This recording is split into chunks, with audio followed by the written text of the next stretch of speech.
అందరికీ నమస్కారం. Mister health YouTube ఛానల్‌కి స్వాగతం. ఈ శరీరం పేరు గోమాత సురేష్. పూర్వకాలంలో మనుషులు ఎలా ఉండేవారంటే మాట వినేవారు కాదు. మాట మీద నిలబడేవారు. ఇంకోటి వాడు ఏదైతే అనుకున్నాడో అది చేసేవాడు. ఇంకోటి వాడి డ్రెస్ మార్చేవాడు కాదు. ఆహారం మార్చేవాడు కాదు. వాడి అలవాట్లు ఏవైతే ఉన్నాయో అలాగే ఉండేవాడు. ఎందుకు? అది అలాగే నిర్ధారించబడింది. అలా ఎప్పుడైతే నిర్ధారించుకోకపోతే ఎప్పుడు ఏది బాగుందో ఎవరో ఒక అడ్వర్టైజ్ చెప్పారని తినేసి గాని, లేకపోతే ఇది బాగుందని ఏదో పోస్ట్‌లో చూసి చేయడం గాని అలాగుండేది కాదు. ప్రాపర్‌గా ఏది తినాలో వాడు ఎప్పటినుంచో ఎవరెవరు చెప్పారో అలా ఉండేవారు. అందులో భాగంగా B complex and C vitamin. Long back ఏంటంటే ఇంట్లో చారు ఉండేది. అంటే ఏదో పులుపు రిలేటెడ్ రోటి పచ్చడి గాని ఉండేది. అదేవిధంగా ఇంట్లో మజ్జిగ ఉండేది. ఒకటి ఫర్మెంటెడ్, ఒకటి సిట్రస్. ఇట్లా ప్రతి ఒక్కరి ఇంట్లో ఉండేది. గంజి ఉంటది, లేకపోతే కల్లుంటాయి, లేకపోతే మజ్జిగ ఉంటది. ఇట్లా ఏదన్నా ఫర్మెంటెడ్‌తో ఉండేవారు. మీరెప్పుడైనా కోస్టల్ సైడ్ ఎళ్లారనుకోండి. కోస్తా సైడ్ వెళ్తే అక్కడ ఒరిస్సా సైడు, శ్రీకాకుళం, విజయనగరం ఈ సైడ్ అంతా క గంజి నీళ్ళు తాగరు. అంటే తర్వాని చారు అంటారు. తర్వాని అంటారు. అంటే లక్ష్మీ చారు అంటారు. ఇలాంటి ఫర్మెంటెడ్ కంపల్సరీ ఇంట్లో ఉండేది. తర్వాని అంటే కలి అంటారు.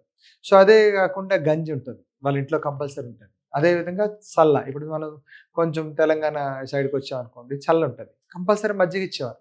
సాయంత్రానికి కంపల్సరీ ఎట్టి పరిస్థితిలో పాలు తాగేవారు. ఎందుకు ఇంట్లో అందరూ పాడి ఉండేది గదా! అట్లాంటప్పుడు తీసుకునేటప్పుడు మనకి ఏం ప్రాబ్లమ్ లేదు. అంటే బి కాంప్లెక్స్, సి విటమిన్ ప్రతిరోజు వాళ్ళు మెయింటైన్ చేస్తారు. మనకి ఈ రోజుల్లో బి కాంప్లెక్స్, సి విటమిన్ అందుతుందా? అంటే మన ఇంట్లో చార్లున్నాయా? రసం ఉందా? ఏంటి చింతపండు చారుంటది, లేకపోతే టమాటా చారుంటది, మామిడికాయ చారుంటది. ఏదో ఒకటి చారులు చేసుకుంటారు. బట్ ఇప్పుడుందా?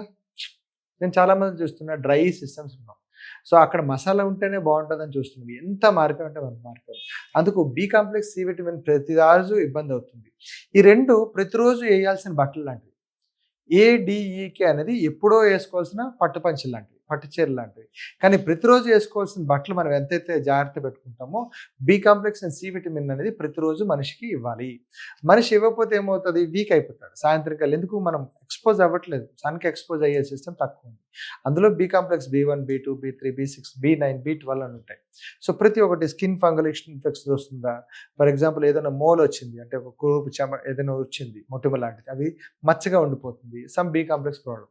ఇండైజెషన్ అవ్వట్లేదు. లేకపోతే శరీరంలోకి ఏంటంటే వీక్‌నెస్ వస్తుంది. స్కిన్ పొడిబారిపోతుంది. ఇవన్నీ B complex problem. Vitamin C ఏమవుతుందంటే డైజెషన్. సో, ఎక్స్‌క్రీటెడ్ సిస్టమ్‌కి సి విటమిన్ పనిచేస్తది. ఇమ్యూనిటీ సిస్టమ్‌కి సి కావాలి.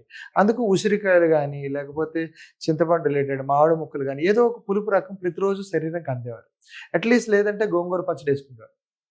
ఉసిరికాయలుంటాయి, నిమ్మ పచ్చళ్ళుంటాయి. ఇవన్నీ ఉండేవి. సో, ఇంత విషయాలు ఈ రెండిటిని మనం చాలా మిస్ చేయడం బట్టి ఏమవుతుంది, ఈ రోజుల్లో అందరికీ బి కాంప్లెక్స్ ప్రాబ్లమ్. అదైతే ఫస్ట్ చదవండి బి కాంప్లెక్స్ గురించి ఏంటి? ఎన్నుంటాయి? ఎక్కడ దొరుకుతాయి? అందుకని రెగ్యులర్ సిస్టమ్‌ని కొన్ని మెయింటైన్ చేయాలి. అందులో ముఖ్యంగా important B complex. B and C. B ఎప్పుడైతే ప్రాపర్‌గా తీసుకుంటే అది ఫర్మెంటెడ్ జ్యూసెస్‌లో అన్నిట్లో దొరుకుతాయి. సో, ఫర్మెంటెడ్ జ్యూసెస్ అంటే ఇందాక ఏం చెప్పుకున్నాం? మజ్జిగ. పల్చని మజ్జిగ చేసుకొని తాగండి. లేకపోతే గంజి 2 రోజులు పులిసిపెట్టిన గంజి. కొందరు మళ్ళీ కొందరు సిస్టమ్‌లో ఏం చేస్తారు? కళ్ళు తాగుతారు. లేకపోతే వైన్స్ అంటాం. సో, నాన్ ఆల్కహాలిక్ బెవరేజెస్ చాలా ఉన్నాయి. అంటే ఫర్మెంటెడ్ చేసిన జ్యూసెస్ దాన్ని వైన్ అంటారు. అదేదో ఆల్కహాల్ బేస్ కాదు. నాన్ ఆల్కహాలిక్ ఫ్యామిలీ వైన్స్ కూడా ఉంటాయి. అంటే ఫర్మెంటెడ్ జ్యూస్ ఆయుర్వేదంలో అరిస్టాలు, ఆసవాలు అంటారు. ఇట్లాంటివి తీసుకోవచ్చు. అందులో నోని గాని, బెర్రీస్ గాని, హిమాలయన్ బెర్రీస్ గాని ఇవన్నీ ఎప్పుడైతే తీసుకుంటున్నామో ఫర్మెంటెడ్ జ్యూసెస్. అది డైజెషన్ సిస్టమ్ పెంచుతది. ఈ మంటలుంటాయి గదా! ఇసోఫేగస్‌లో అన్నవాహికలో మంటలొస్తాయి. నీళ్లు తాగిన మంటలొస్తాయి. అలాంటి వాళ్ళందరికీ మేము హిమాలయన్ బెర్రీ జ్యూసెస్ ఇస్తాం. నోని జ్యూస్‌లు ఇస్తాం. అకాయ్ జ్యూసెస్ ఇస్తాం. దీనివల్ల ఏమవుతుంది? జ్యూసెస్ పెడతాం. ఇంకా శతమూలికలు ఇస్తుంటాం. శతమూలికలు గాని, దశమూలికలు గాని ఇలాంటివన్నీ ఇస్తాం. సో, దశమూలిక అరిష్టాలుంటాయి. ఇట్లాంటివి తీసుకుంటే బి కాంప్లెక్స్ బావుంటది. బి కాంప్లెక్స్ గురించి ఇంకా చదవండి. అండ్ మీకొచ్చిన ప్రాబ్లమ్ నిజంగా బి కాంప్లెక్స్ వల్ల వచ్చిందా లేదా కనుక్కొని రెగ్యులర్‌గా తీసుకోవడానికి ప్రయత్నించాలి. అలాంటప్పుడు ఆయుర్వేదం చాలా మంచిది. ఆయుర్వేదంలో ఆసవాలు, అరిష్టాలు చాలా ఉంటాయి. మీకున్న ప్రాబ్లమ్ ఏదైతే ఉందో దాన్ని పూర్తిగా అవగాహన చేసుకొని చెప్తారు. బట్ సి విటమిన్ ఎప్పుడు పరిస్థితుల్లో మీరు మిస్సే కాకూడదు. సో, ఇలాంటి ఎన్నో విషయాలు ఇంకా తెలుసుకుంటారని, చూస్తుంటారని కోరుకుంటాం. నమస్కారం.